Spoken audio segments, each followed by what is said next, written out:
We grew up, Nelda and I, both on farms. She was on a dairy farm while I was growing a row crop farm. We had cotton, corn, sharecroppers, and whatever, hard time. And we had other ambitions when we were younger. But after a year or two and a couple of little babies, and both of us had parents that were fairly mature and had plenty of room for us to fit into the operation, it just seemed the logical thing for us to do, to come home and farm.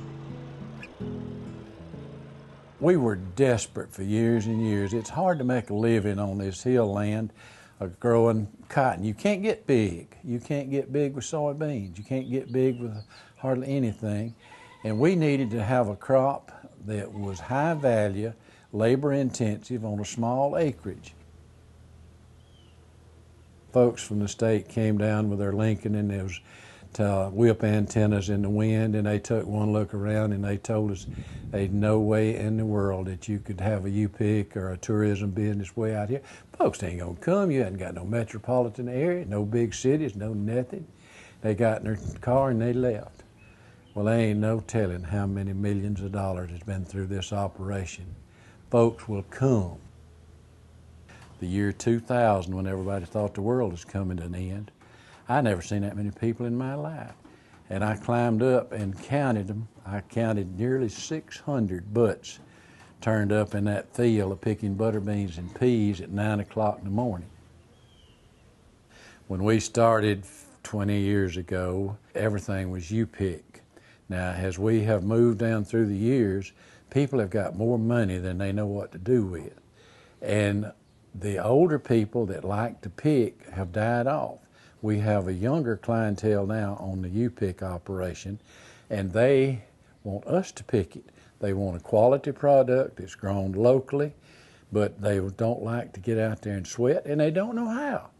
And so much of the crop now, we are picking it ourselves. And there's some things that you have to pick if you're going to be in a U-pick operation. You don't know who's going to drive up tomorrow.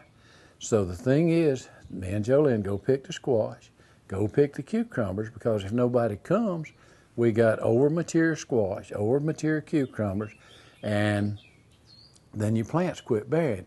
But now, people love to pick the tomatoes. We cannot pick tomatoes.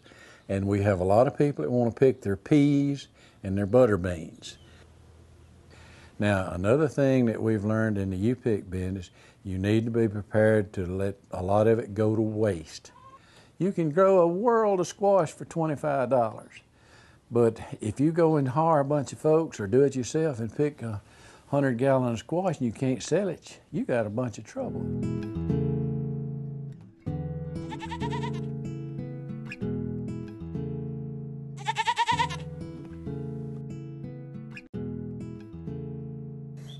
Nelda and I, our vice is we like to travel and we like this primitive stuff.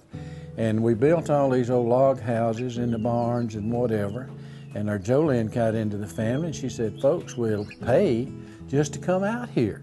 And lo and behold, the first time she put the feelers out to the different schools and a little advertising and got a few pumpkins together and some square hay bales. And the children just came from just blew my mind. There was no word apart. And shoot, this beats a punk out of growing soybeans and peanuts that you have to give away over in Alabama.